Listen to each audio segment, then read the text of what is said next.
సంవత్సరాల తరబడి ఎన్ని మందులు వాడినా మీ మోకాల నొప్పులు తగ్గట్లేదా? ప్రాణ పెయిన్ క్లినిక్ లో అత్యాధునిక చికిత్స.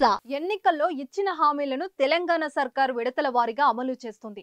అధికారంలోకి వచ్చాక మహిళలకు ఆర్టీసీ బస్సులో ఉచిత ప్రయాణం, రాజీవ్ ఆరోగ్యశ్రీ పెంపు వంటి పథకాలను అమలు చేశారు.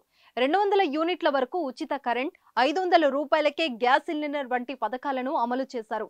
ఆ తర్వాత పార్లమెంట్ ఎన్నికలు రావడంతో కోడ్ కారణంగా పథకాల హామీల అమలుకు బ్రేక్ పడింది. ఇక ఎన్నికలు పూర్తయి ఫలితాలు కూడా విడుదలై 2 వారాలు కావడంతో మిగిలిన హామీల అమలుకు రేవంత్ రెడ్డి సర్కార్ కసరత్తు ప్రారంభించింది.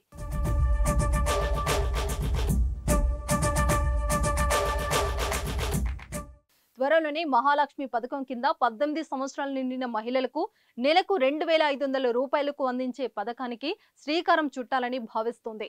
ఈ మేరకు మంత్రులు ఈ పథకం రివ్యూ మీటింగ్లు నిర్వహిస్తున్నారు.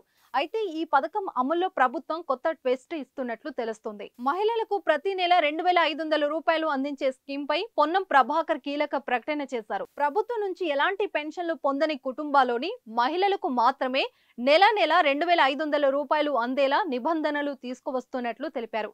దీంతో వితంతు, వికలాంగుల వంటి నెల పెన్షన్లు తీసుకునేవారు కుటుంబాల్లో ఒక్కరున్న వారికి ఈ పథకం వర్తించదని తెలుస్తుంది. ఈ పథకాన్ని జూలై నుంచి ప్రారంభించనున్నట్లు సమాచారం. అతి త్వరలోనే దీనిపై అధికారిక ప్రకటన వెలువడే అవకాశం ఉంది. మరోవైపు ప్రభుత్వ పథకాలకు తెల్ల రేషన్ కార్డే ప్రామాణికం కావడంతో చాలా మందికి ఇప్పటికే రేషన్ కార్డు లేకపోవడంతో ఆందోళన వ్యక్తం చేస్తున్నారు. అయితే త్వరలోనే కొత్త రేషన్ కార్డులను కూడా అందిస్తామని ప్రభుత్వం హామీ ఇస్తుంది.